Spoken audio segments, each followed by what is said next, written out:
ನಮ್ಮ ಜೊತೆಗೆ ಕಾಂಗ್ರೆಸ್ನ ಶಾಸಕರಾಗಿರ್ತಕ್ಕಂಥ ಶಿವಲಿಂಗೇಗೌಡರು ಇದ್ದಾರೆ. ಸರ್, ಈಗಾಗಲೇ ಎಲ್ಲೊಂದು ಕಡೆ ಮಂತ್ರಿ ಆಗಬೇಕು ನಿಟ್ಟಿನಲ್ಲಿ ಸಾಕಷ್ಟು ಬಾರಿ ಹೇಳಿದಿರಿ. ಮತ್ತೊಂದು ಕಡೆ ಸಿದ್ದರಾಮಯ್ಯ ಕೂಡ ಬಂದ ಸಮಾವೇಶದಲ್ಲಿ ಕೂಡ ಹೇಳಿದ್ದಾರೆ. ಡಿ ಕೆ ಶಿವಕುಮಾರ್ ಕೂಡ ಹಲವು ಬಾರಿ ಹೇಳಿದ್ದಾರೆ ಶಿವಲಿಂಗೇಗೌಡರಿಗೆ ಅವಕಾಶ ಮಾಡಿಕೊಡ್ಬೇಕು ಅಂತ. ಆ ರೀತಿಯ ಚರ್ಚೆ ಆದಂತ ತೀರ್ಮಾನ ಆಗ್ಬೋದು ಸರ್? ಆಗತ್ತೆ ಅಂತ ಭಾವಿಸ್ಕೊಂಡಿದ್ದೀನಿ. ಮನುಷ್ಯ ಆಶಾವಾದಿ, ಆಸೆ ಇಟ್ಕೊಂಡಿದ್ದೀವಿ. ನಾವು ಹಾಸನ ಜಿಲ್ಲೆಯ ರಾಜಕಾರಣದಲ್ಲಿ ನಾನು ಇರ್ತಕ್ಕಂಥವನು ಒಬ್ಬನೇ ಶಾಸಕ. ಆ ಜಿಲ್ಲೆನಲ್ಲಿ ಪಕ್ಷದ ಸಂಘಟನೆ ಜವಾಬ್ದಾರಿ ಬಹಳ ಮುಖ್ಯ ಇದೆ. ಅದಕ್ಕೋಸ್ಕರ ಮಾಡಿಕೊಡ್ತಾರೆ ಅವಕಾಶನ ಅಂತೇಳಿ ಭಾವಿಸ್ಕೊಂಡಿದ್ದೀವಿ ರಾಜಕೀಯ ಲೆಕ್ಕಾಚಾರದಲ್ಲಿ. ಮೊನ್ನೆ ದೆಹಲಿಗೆ ಹೋಗಿದ್ರಿ, ಭೇಟಿ ಮಾಡಿದ್ರಿ, ನೂತನ ಸಿಎಂ ವಿಶ್ ಮಾಡಿದಿರಿ, ಸಿದ್ದರಾಮಯ್ಯವರು ಕೂಡ ಭೇಟಿ ಮಾಡಿದಿರಿ, ರಾಹುಲ್ ಗಾಂಧಿ ಖರ್ಗೆ ಅವರೆಲ್ಲ ಏನ್ ಚರ್ಚೆ ಮಾಡಿದಿರಿ, ಭರವಸೆ ಕೊಟ್ಟಿದ್ದಾರೆ ಸರ್? ಅವರು ನಮಗೆ ಹೇಳಿದ್ದಾರೆ, ಮಾಡೋಣ ಅಂತ ಹೇಳಿದ್ದಾರೆ, ಪರಿಗಣಿಸೋಣ ಅಂತ ಹೇಳಿದ್ದಾರೆ.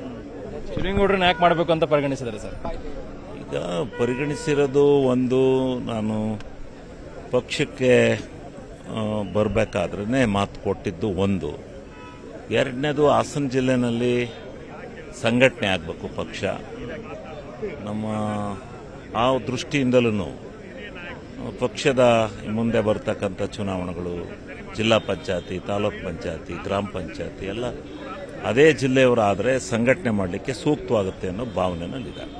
ಎಲ್ಲ ನಡುವೆ ಎರಡನೇ ಕ್ಯಾಬಿನೆಟ್ ಮಾಡಬೇಕು, ಎಲ್ಲೊಂದು ಕಡೆ ಡಿ ಕೆ ಶಿವಕುಮಾರ್ ಕೂಡ ಸಿದ್ಧತೆ ಮಾಡಿಕೊಡ್ತಾ ಇದ್ದಾರೆ. ಇದು ನಡುವೆ ಸಚಿವರು ಈಗ ಖಾತೆಗೋಸ್ಕರ ಬೇಜಾರಾಗಿ ರಾಜೀನಾಮೆ ಕೊಟ್ಟಿದ್ದಾರೆ. ಮುನಿಯಪ್ಪ ಅವರು ಕೂಡ ಎಲ್ಲೊಂದು ಕಡೆ ಸೀನಿಯಾರಿಟಿಯ ಪ್ರಕಾರವಾಗಿ ಕೊಟ್ಟಿಲ್ಲ ಅಂತ ಅಸಮಾಧಾನ ಹೊರ ಹಾಕಿದ್ದಾರೆ ಸರ್. ಇದೆಲ್ಲ ಒಂದು ಕಡೆ ಪ್ರತಿಪಕ್ಷ ಬಿಜೆಪಿಗೆ ಅಸ್ತ್ರವಾಗಿ ಆಗಲ್ವಾ ಸರ್? 4 ಗೋಡೆ ಮಧ್ಯದಲ್ಲಿ ತೀರ್ಮಾನ ಆಗಬೇಕು. ಮುಖ್ಯಮಂತ್ರಿಗಳಿಗೆ ವಿಚಾರನ ಹೇಳಬೇಕು, ಪಕ್ಷದ ವರಿಷ್ಠರ ಗಮನಕ್ಕೆ ತರಬೇಕು. ಮುಖ್ಯಮಂತ್ರಿಗಳಿದ್ದಾರೆ, ಇದು ಅವರ ಪರಮಾಧಿಕಾರ. ಖಾತೆ ಅಂತಕ್ಕಂಥದ್ದು ಅವ್ರ ಪರಮಾಧಿಕಾರ. ಅವರು ಖಾತೆನ ಹಂಚೋದ್ರಲ್ಲಿ ವ್ಯತ್ಯಾಸ ಆಗಿದ್ರೆ ಅವರ ಗಮನಕ್ಕೆ ತರಬೇಕು. ಇದನ್ನೆಲ್ಲ ಪಬ್ಲಿಕ್ಕಲ್ಲಿ, ಟಿವಿ ಮಾಧ್ಯಮಗಳಲ್ಲಿ ಪ್ರಸಾರ ಆಗ್ತಕ್ಕಂಥದ್ದು ತಪ್ಪು, ಪಾರ್ಟಿ ಹಿತ ದೃಷ್ಟಿಯಿಂದ. ಇನ್ನೆಲ್ಲ ಒಂದು ಕಡೆ ಡಿ ಕೆ ಶಿವಕುಮಾರ್ ಮಾತು ಕೊಟ್ಟಿದ್ರು ಅನ್ನೋಂಥದ್ದು, ಆ ಮಾತಿಗೆ ನಡ್ಕೊಟ್ಟಿಲ್ಲ ಅಂತ. ಅದು ನಮಗೆ ಗೊತ್ತಿಲ್ಲ. ಮಾತು ಕೊಟ್ಟಿದ್ದನ್ನ ಯಾವತ್ತು ಹೇಳಿಲ್ಲ, ನಮಗೆ ಗೊತ್ತಿಲ್ಲ, ನಾವು ಕೇಳಿಲ್ಲ. ಕೊನೆಯದು ಸರ್, ಸಚಿವರ ರಾಮಲಿಂಗಾರೆಡ್ಡಿ ಅವ್ರ ಕೆಲಸ ನೋಡಿದಿರಿ 3 ವರ್ಷಗಳ ಕಾಲ. ಏನ್ ಸಲಹೆ ಕೊಡ್ತೀರಿ ಸರ್ ಶಾಸಕರಾಗಿ ಅವರಿಗೆ ಅಂತ? ಈಗ ರಾಜೀನಾಮೆ ಕೊಟ್ಟಿದ್ದಾರೆ. ಅಷ್ಟು ದೊಡ್ಡವನಲ್ಲ, ಅವರು ಹಿರಿಯರು, ಒಳ್ಳೆಯವರು, ಕೆಲಸಗಾರರು. ಅವರ ಎಲ್ಲರಂಗೆ ಇದಲ್ಲ, ಸಾಫ್ಟ್ ಆಗಿ ಕೆಲಸಗಾರರು ಅಷ್ಟು ಹೇಳ್ಬೋದು. ಕೆಲಸಗಾರರು, ಅದರಲ್ಲೇನು ಎರಡನೇ ಮಾತಿಲ್ಲ.